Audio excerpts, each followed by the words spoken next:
Good afternoon, everyone, and welcome to the stream. Welcome. Playing a brand new game that gets released this coming Friday. It's called Death Becomes You, and it's brought to us today by the amazing people at Ratalaika Games. RatalaikaGames.com, check them out. And also a massive shout out to PR Hound for sending me the code for this game to stream for all my fabulous viewers out there. Thank you, guys. Thank you.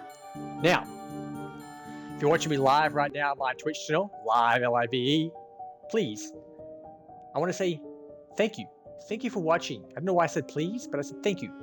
But if you couldn't make the live stream and you're watching this back on my YouTube channel as a video replay, then I want to say thank you for watching as well. It means the world to me, guys. It really does. Now, it's not necessary. It's never asked for, but am I asking for it now? You're probably saying to yourself, well, you're kind of asking for it, aren't you? Well, I tell you what, I'm not.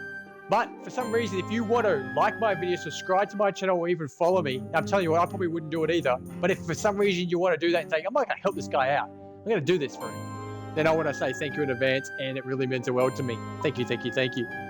Okay, so let me tell you what this game's about. Let's just look at the settings real quick. I'll read you what the game's about real quick, and then we can just dive straight into it. It's a visual novel game, as you just might have guessed. Death Becomes You, a magical murder mystery visual novel full of dark secrets. Death Becomes You is a murder mystery visual novel set in a magical university. Who murdered your best friend? You find 4 suspicious students at the scene. As all of them turn on you and accuse you of murder, how can you find the truth to prove your innocence? Untangle the reasons behind Laura's death by building friendships with 4 of the fellow magic students. What dark motives in completed relationships will you discover? The game features multiple routes and 10 plus endings, but only one true ending. Complex characters to discover. 77,000 word story. Chamber Essential original soundtrack composed by Jeffrey Clements. Let me see. The release date is August 4th, 2023. It's a single player game. The Gene is an adventure visual novel. Once again, the publisher, Ratalaika Games. RatalaikaGames.com, check them out. Supported language is English. It's available on the Nintendo Switch, the PS4, the PS5, the Xbox One, Xbox Series S and X.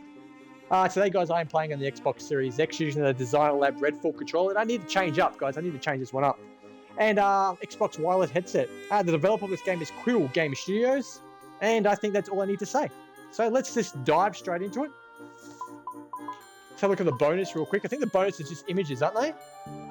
Then we unlock as we play the game. Let's go. Death Becomes You.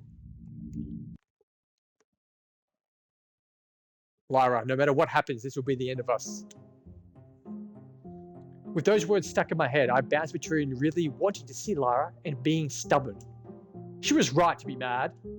I know this, but how do I break the silence that lasted a whole week? A silence that created a guilt so strong that each time I close my eyes, I see how hurt she was. She's a good looker, bit of a feisty redhead. I miss her. But all I did was ask a simple question about a silly rumor. Why has it become so complicated? I'm focusing connected to the hive mind, and I blink back to the strange sensation. Even though I used my campus hive mind messaging system countless times, I'm still not used to the tingle that creeps over my eyes. A message flashes across the back of my eyelids. Mental reassignment approved. Further details will be provided as soon as they are finalized. Have a nice day. And then I'm out again. Cut off from the campus hive mind with a new message stuck in my head like a bad song. I shoot up from my bed, my eyes still mercenary, and not just from the hive mind ping. I can't believe she went through with it. She's getting rid of me? Lara has been my mentor since I began in the academy. We had a little argument, but it wasn't bad. It wasn't endearable. We're still friends, aren't we? Suddenly, my stubbornness is a lot easier to tame. My eyes flutter, spilling out my thoughts. A sharp pain connects me to her, and off it goes. You may enter your name. Okay, let's do it. All capitals, because that's how I like to roll. I'm going to shout my name out to the world. Oh, it's not doing all capitals. There we go. Shout. Oh, I spelled my name wrong. I've got off to a great start. Now shout my name out to the world, guys. All capitals from Marbrolay, Marbrolay. Why? Well, why not? I'm sorry. Can we talk, please? Marbrolay. I wish the message didn't sound so desperate, but honestly, I am. She's my friend. That's why I ask about the rumors. It's because I don't want to believe them.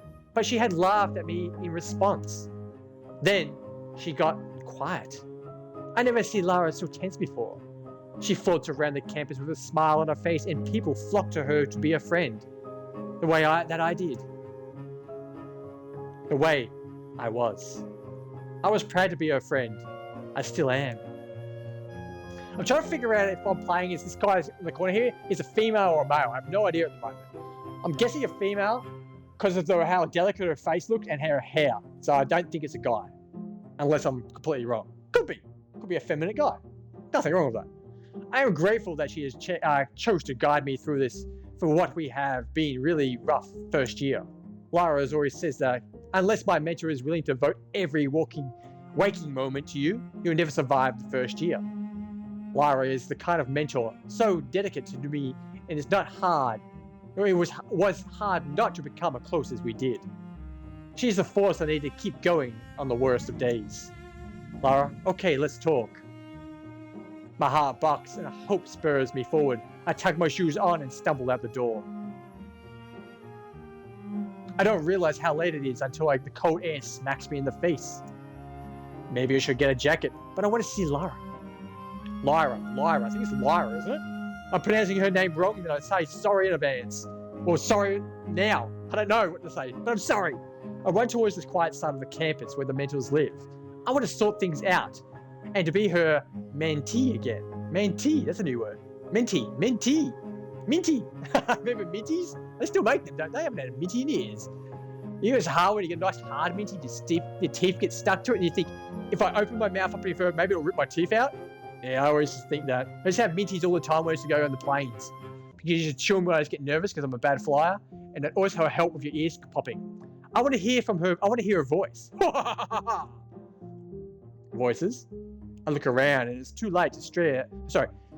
I look around, but it's so late, not even Australia's out. I definitely heard something. I walk closer to where the sound is coming from. Ooh, I like how it does that. Ooh. Lara, you're going to be kidding me. Is this all you wanted to say? Lara, it's her voice. I start running again before I can think about it.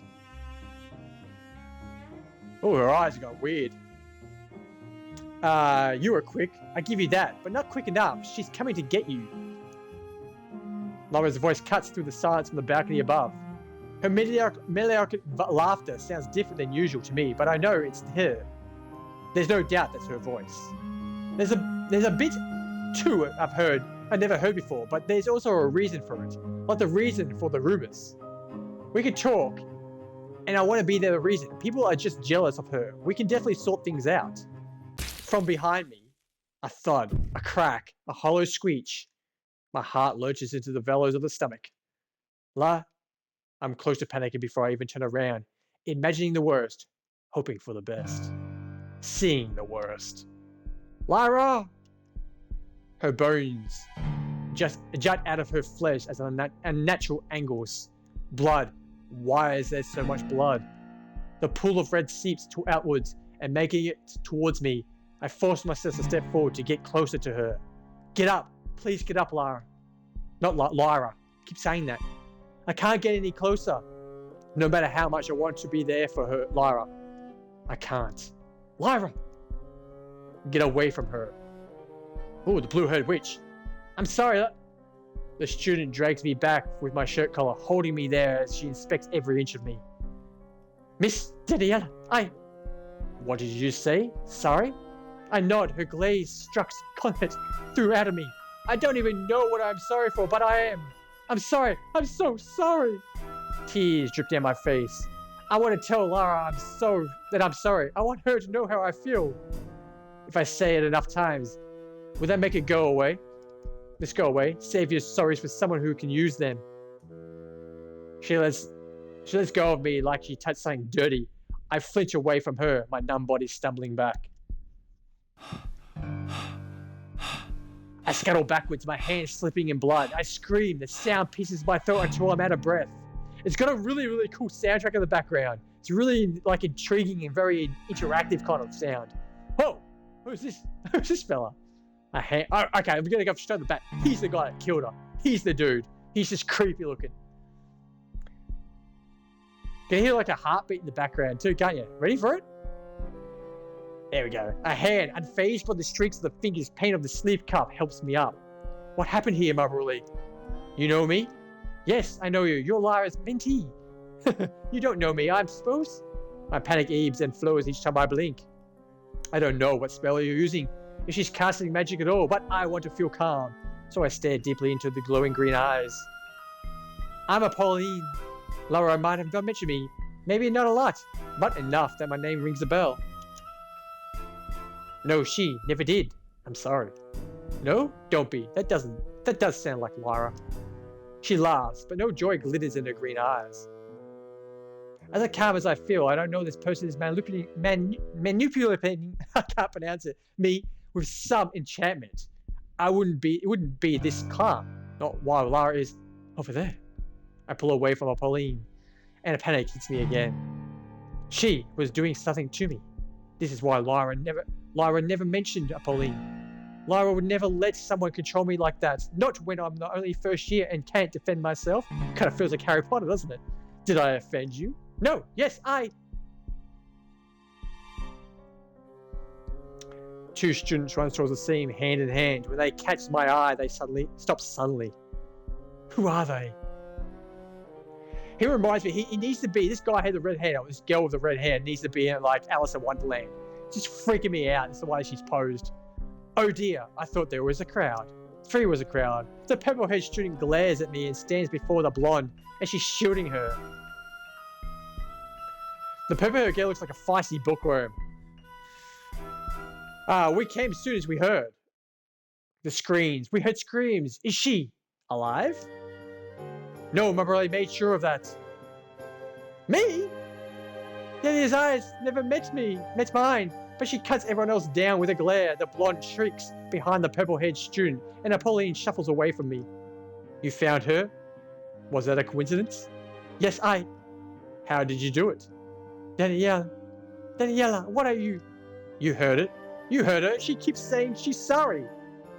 What are you so sorry about? Okay, so the character I'm playing is a girl. Maybe I should have named her after myself then. Or maybe I should have. I didn't do this. Why would you apologize for something you didn't do?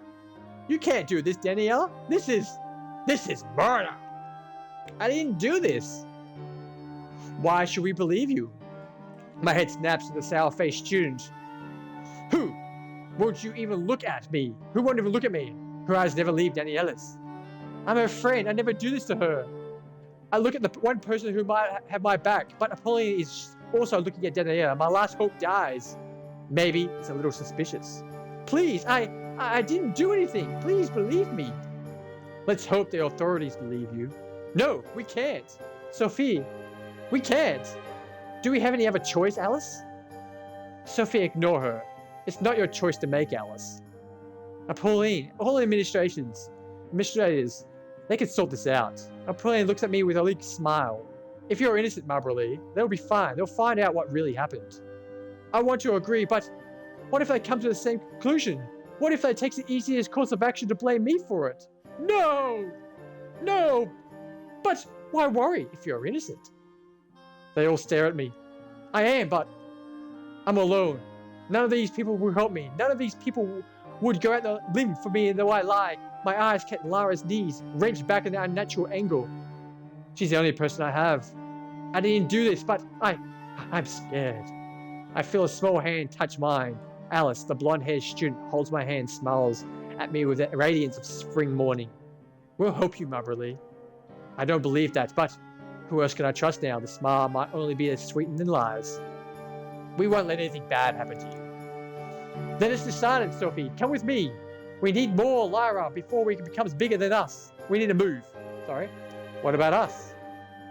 Didn't you just promise to take care of Marbury? You and Pauline can see that it gets back to her dorm safely. As we walk away, I take one look at Lara. Daniela turns Lara's face away from me, revealing the hole in the back of her skull. Sophia presses her hand against it. What are they doing to her? Neither of them flinch as they lift, blood dripping and broken limbs dragging along behind them. My gut grips into the supper and I hope it stays there. As I walk away with Alice and Apolline, I hate the relief I feel knowing I'm away from Lara's corpse. I was dying to see Lara, but now that she's dead, I can't wait to get away. Hey, I'm Alice, but you probably already caught that. Hehehe. I know she's trying to make me feel better, so I'll go along with it, hoping any talk is better than the guilt. I'm Rubberly. I'm glad that it's harder to think about Lara while I'm talking to Alice, because I'll scream again if I do. Nice to meet you, Rubberly. I force a smile as bright as Alice's while Lara bleeds. Nice to meet you too. And you already met Apolline. She's a mentor at elementary magic. Lucky for her, that's a major, so she gets to see me all the time. I would if you showed up to lectures. God, the pose that she's doing is creeping me out. Guilty.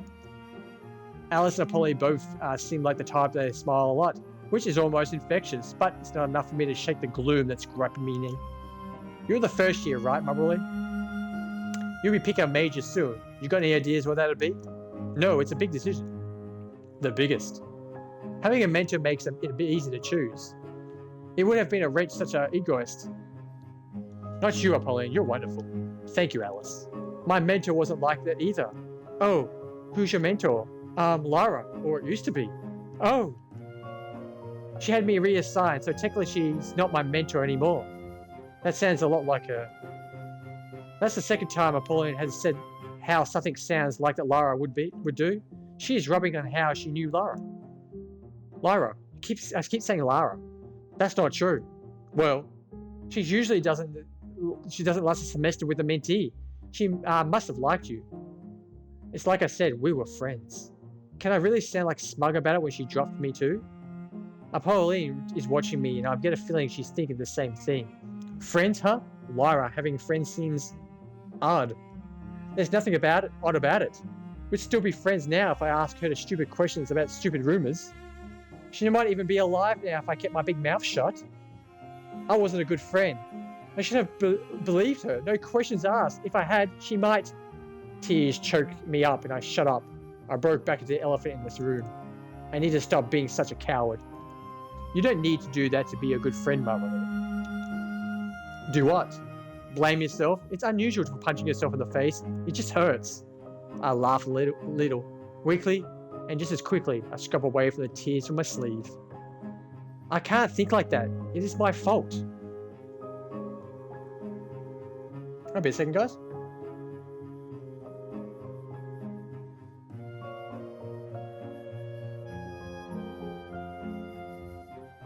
Okay, sorry about that. The truth is, Lara does what she wants to do.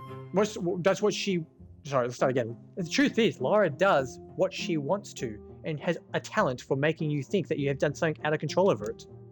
You shouldn't take it on any more of your fair share of responsibility. Some people need a reason to make a bad choice, and letting you go is one of Lara's bad choices. Maybe it's a good choice, for you at least. I'd put it in another way. Lara doesn't make good choices, but rash ones, unless Daniela is there to hold her hand.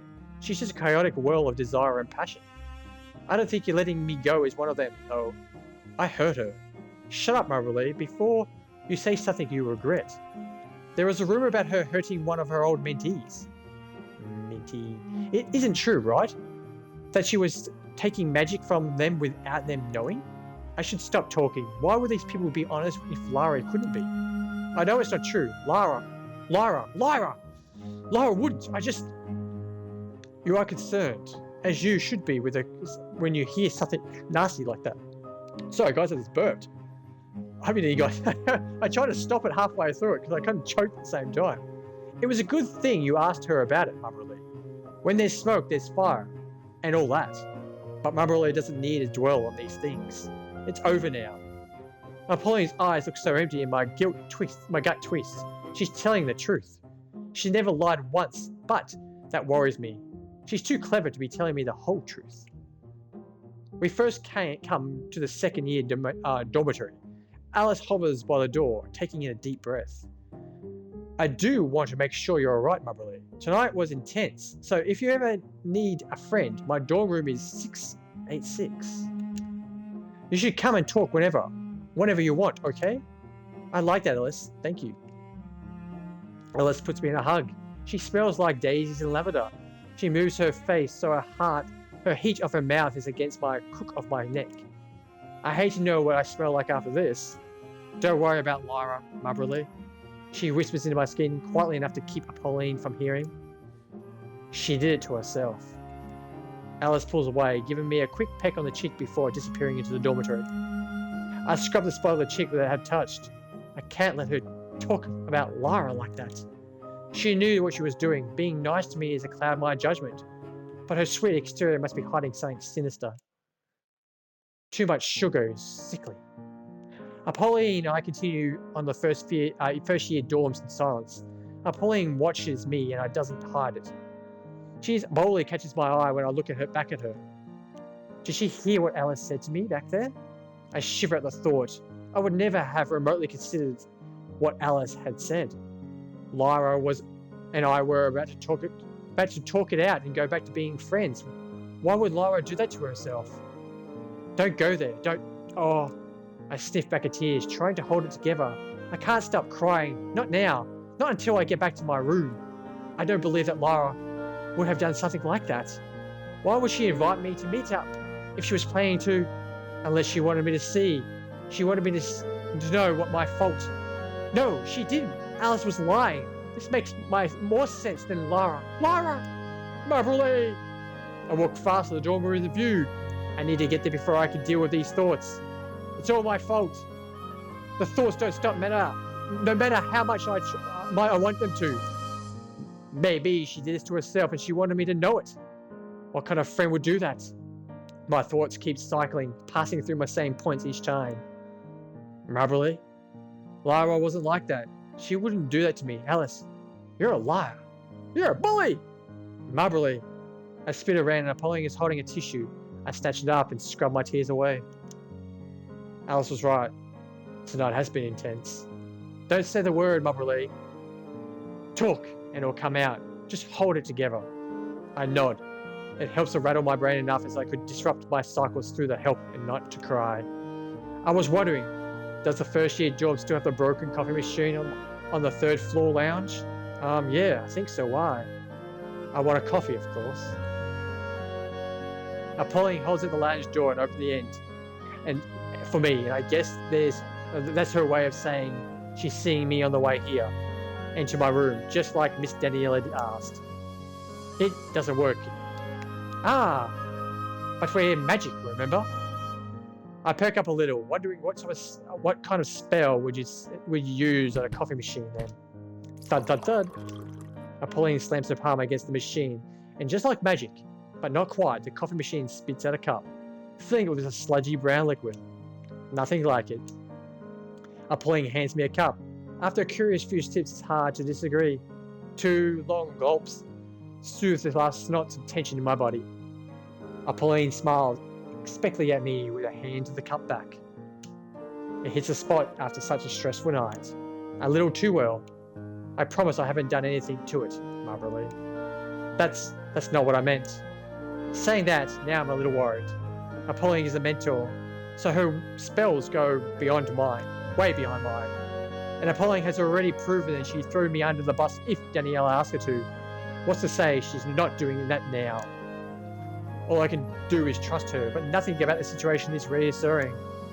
If you need to talk, Mumberly, I'm here too. I guess you also want to be my friend. I snort. How gullible do these people think I am? If you want me to, do you need another friend, Mumberly? After what happened to my last friend, are you sure you want to do that? Maybe I'm a bad omen. I don't believe that was what happened, Mumberly. Then, why did you say I seem suspicious back outside?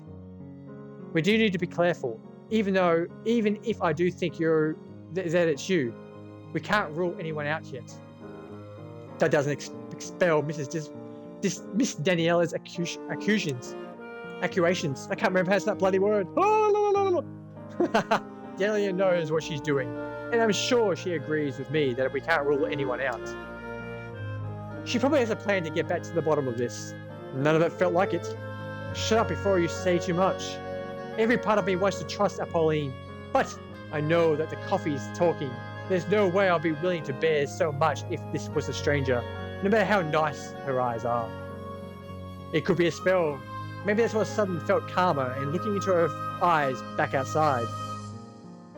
Marble, we all need someone we can trust. Please, don't be afraid to trust me. Maybe. I tried to divert the conversation, the way Lyra would to keep things light and fun, and stop us from taking things that are too uncomfortable. You says Lyra talked about me? All the time. If only I'd known to change the topic last time Lyra I spoke, before it was too late. What'd she say? She thought you were a very eager student, very agreeable and fun to be around.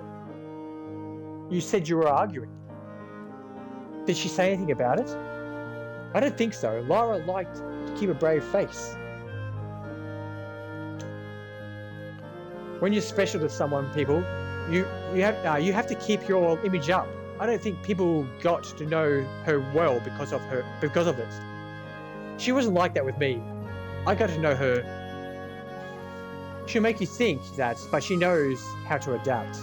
Lyra knew how to do that because whatever she was hiding was just too ugly to forgive, no matter how special she is.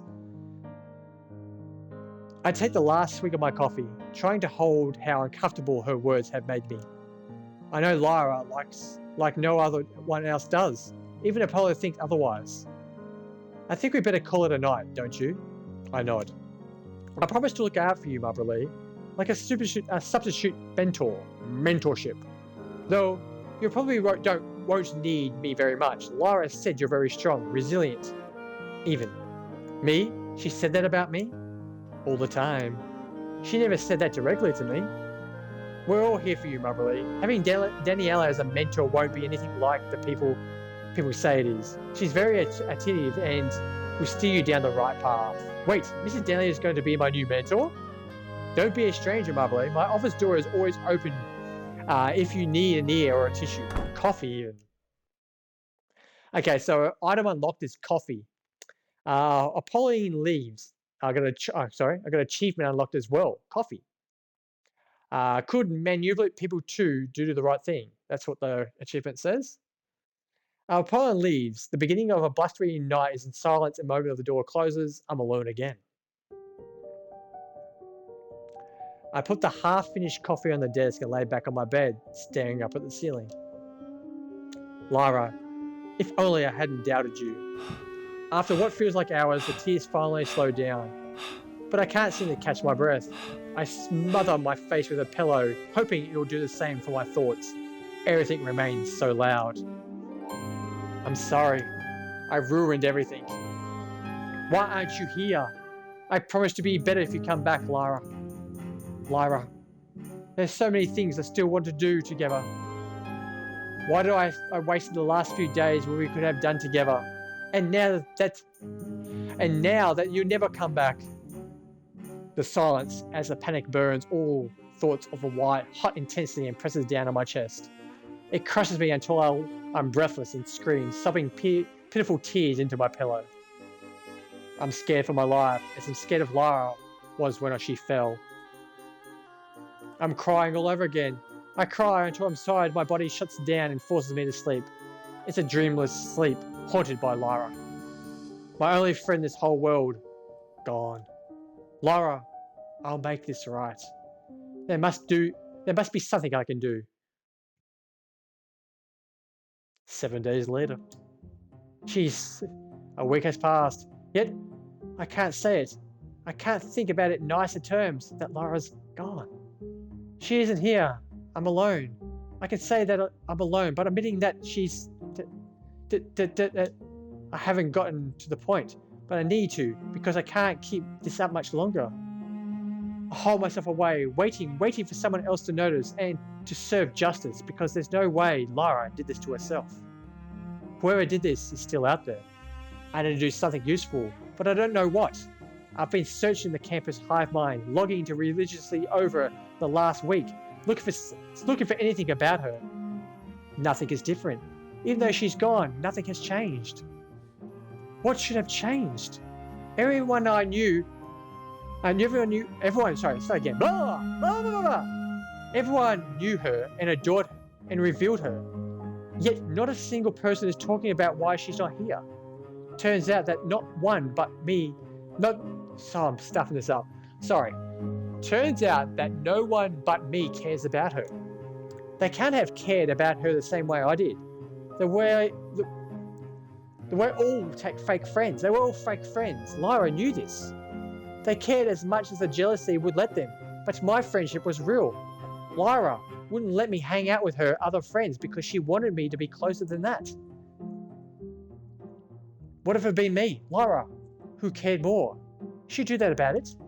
I think back at the night and the students that had been there. Okay, so what we're doing here. The way this person had acted was strange. Daniela or Pauline? I'm going to go with Pauline because it's a creepy looking girl.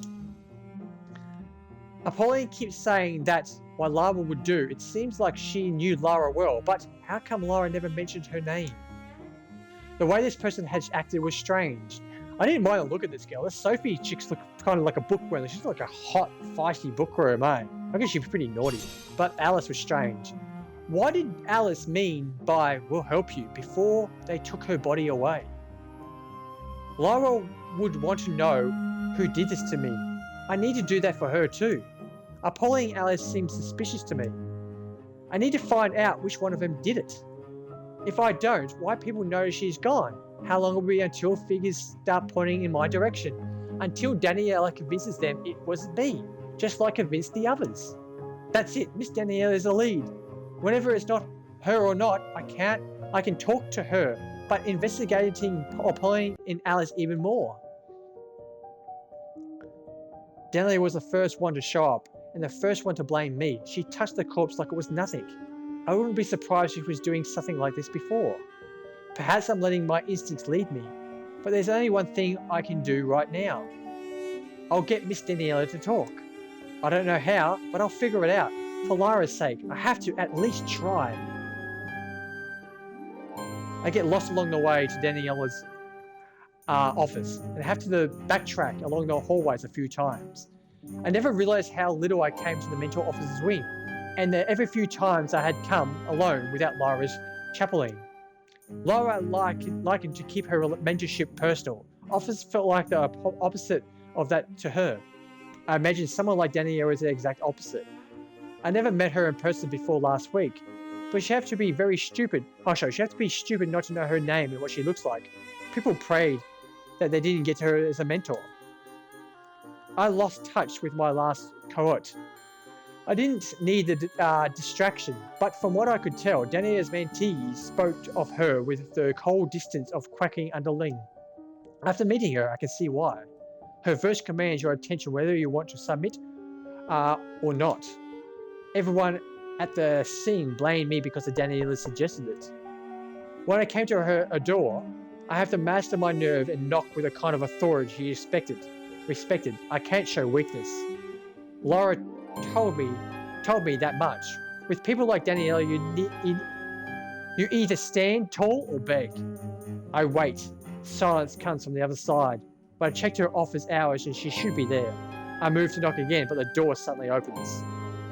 Office hours finished 3 minutes ago. Come back tomorrow. What a bitch. She kind of glitched out there. Did you see that, guys? She moved once and then she moved again. So that's happened a couple of times on these visual novel games. I have reported it a few times. Hopefully the other games got fixed. But if it happens again, I'll make sure I report it to my Ratapop man, the tech guy at Ratalaika Games. Daniela must be shorter than me, but her glare makes me feel even smaller. She looks at her watch and pursues lips before slowly shutting the door on me again. Wait! I push against the door and gives me a fast easier than I thought. Daniela's face shock and as embarrassed and anger. I need to speak to you. Then you should have been punctual. Don't waste any more of my time. She pushes hard against the door, but it becomes embarrassingly clear that she doesn't have any physical strength to beat me. I want to know something about that night. Don't you know enough already? I want to know about her body. What did you do with it? Danny releases her hand on the door. I assume that that's the only invitation I'm going to get to walk in. Danny waves away stacks of books back on the shelf, clearing a clear for me to sit. On her desk is a strange bird. By the smell of the clings of the room, it's been long dead. I run a hand along it, from the top to its downy head to the strangely smooth glass-like spread of wings. Crystal tamarexi. It takes a lot of patience and time, both of which you are taking. It's beautiful. Dania clicks her tongue. Like that. She seems not to be ignored. You're a transmutal mentor, right? That's what my speciality is. Specialization, sorry. Is this part of it? A small part. It's more of a hobby than anything else I use. She doesn't stop me, but she watches me like a bird of prey, ready to jump in should I do something wrong. This is not the corpse you wanted to discuss, Marbury. Can we get back to the topic? I nod, pulling away, but there's something miserly about this bird's corpse, smooth transaction in flesh of feathers and crude crystal. Lyra. A thought pops into my head and I feel instantly sick. I've been admiring something that I could so easily be Lyra. Please don't let my wild fantasy get the better of you, Marbury. Daniel thoughts amusedly, catching on my strain of thought before it could come to my own conclusion. My wide eyes and pale face must have given it away. I don't know what you did to Lyra, but I couldn't help do anything to her. Am I an idiot for letting that happen? You are right, I could have. Her snorting laugh breaks the scattering giggle. That doesn't quite suit her. It sounds flirtatious until Dania's hard expression reveals an accident. She takes a sculpture from the table and returns it to a row of birds and animals, a half petrified in crystal. Crystal taximedia, I can't pronounce that, has always been a jovial hobby, but recent studies have identified a particular use for it. These studies verge on the edge of less agreeable magic. However, my research has been halted for now, but it was not in vain. I tried to interject, but she leaves no purse large enough, purposefully pushing the conversation away from Lyra. Turning flesh to crystal allows you to do every fault in the beginning. With the appropriate cutting and alignment of chevrons, bevels, and points, one can fragment the light perfectly and cause these figures to glow anew, like life itself still resides in them. I tell you this because it's hard. I start again. Blah, blah, blah, blah, blah, blah, blah. I tell you this because if I had done this to Lyra, it would have been a sculpture nothing short of sublime. You thought about it. I yell, feeling sick. Obviously, imagined Marbury, I could have preserved her body in a way that could accurate every line of her physique. I could have perfectly the destiny of the crystal to serenade the run of my hand on her cheek. It would have sounded so much like her laugh, the constant empty ring. Suddenly, she reigns her demure from her increasing influence. But I didn't. We dealt with her body respectfully. I hope that puts your mind at ease. It doesn't. Well, that sounds like your problem is solved. I've been honest with you, too honest for my liking. When people tell me about your honesty, the irony of it is an insult. Daniela, more than any other I've met before, makes me feel like that irony because I don't know where it lies. I want to know where she is. She is safe, Marbury. Dania stands over me in fear, pushing for the answer will have no effect on me. Okay, I believe you. With that wind, Dania returns to her seat. With my loss, I stand to leave. Our conversation is not alone. You will be my mentee starting tomorrow, and I believe you have things to discuss in regard. I sit down once again, but want to leave more than ever. I've been too smug, but because of my forced way, but Dania has all the power here. You've been missing your lectures, why? I thought the reason was obvious. Too obvious. Try and make less obvious. Attend classes, see your friends, and let your life get back to normal. You will need to catch up on your studies, of course. Your friends send you their notes. They will be good enough to start. You do have friends, don't you? I won't answer with pride, but there'll be a little the memory of my Lara. Lara was my friend. Your only friend? My silence tells Daniela she needs to know, and a hard line that is in her mouth softens. Why do I need other friends? Because now you're alone, and you can't leave your room. Maybe part of it's because your circumstances, but Lara has not made it easy on your move on. I don't want to move on. I never forget Lara. Forgetting is part of healing, refocusing your attention in the things that grant life, not suck in another parasite. Lara is not a parasite. I agree. But those who call her a friend are. Lara becomes anything so easily to take her from more than other can help not to pay back. Is Daniela being oddly specific? Or is she just trying to get under my skin with accusations? We weren't like that. Why did Lara get from being close to you that no one else could give? I rack my brain, waiting to hear something significant enough to prove her wrong. I can't think of anything on the spot like this. You see, you're just a parasite, my lady. The moment Lara plucks you off, the whole world shrivels into nothing. That's not productive. You need to move beyond that existence. Making new friends will step aside the right direction. Daniela's words sting, and I hate that I didn't lie that I've had friends apart from Lara. Was I really such a burden on Lara? Lara would have wanted me to lie to keep the memory defined, not taunt through these doubts. Sophie, do you remember her? The one with the purple hair? What about her?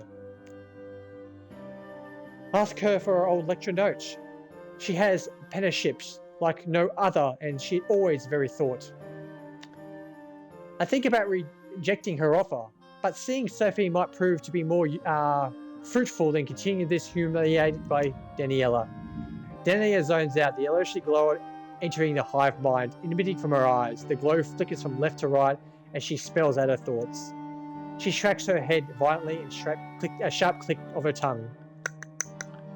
With a cheap trick, locking her mind at a time like this. Lock your mind, you can do that?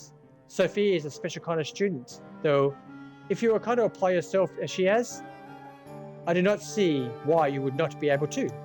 I have things to do now. Find Sophia yourself. Daniela turns her chair from me and feel a tug on the back of my shirt, pulling me towards the door. The door slams shut, and my face, on my shut again. Damn, I'm stuffing it up. The door slams shut on my face. A deep thrum casts a protection spell across the whole thing. All this happens within seconds. If I had a second more, I could have pointed out the important fact I was missing. How do I know where Sophia even is? And on that note, guys, we're going to save the game up. And I just got an achievement off the bat. Daniela. You spoke to Daniela, so that's their achievement. I can't seem to save it. Oh, there I can. There we go. Sorry, save it, and we're going back to the main. No, we're not.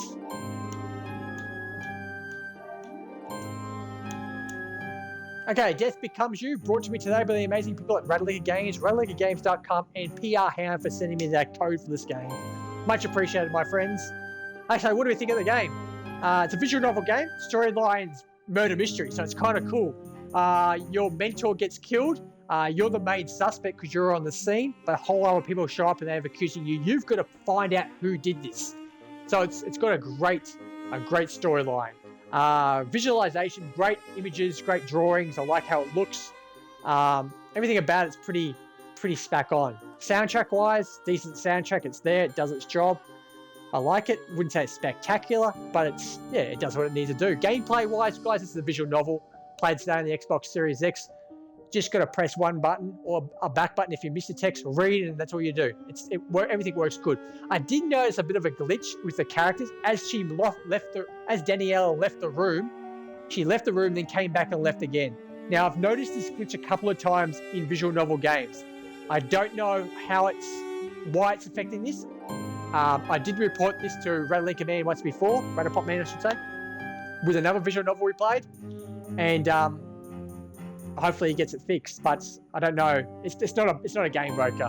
So overall, Death Becomes You. I'm gonna give it a 7 out of 10. It's a good one. If you like murder mysteries, you like reading, you like visual novels, then Death Becomes You is it's going to be a good one. It's also got a kind of bit of Harry Potter vibe to it as well, being a magical school. So guys, once again, I'd like to thank everyone for calling past the live stream today. Thank you. If you're watching this back on my YouTube channel because you couldn't make the live stream, so I'm just going to say thank you for watching. Much appreciated. It really means the world to you. Means the world to me. Thank you again. Big shout out to Ratalaika Games and PR Hounds. Guys, make sure you take care of yourselves with ones you love. Don't forget to feed your pets. Say hi to your dog for me. And I'd like to thank everyone once again to call past the live stream. Thank you. Once again, this has been Ratalaika Games Presents Death Becomes You. Thank you for watching, and bye for now. Ta-ta.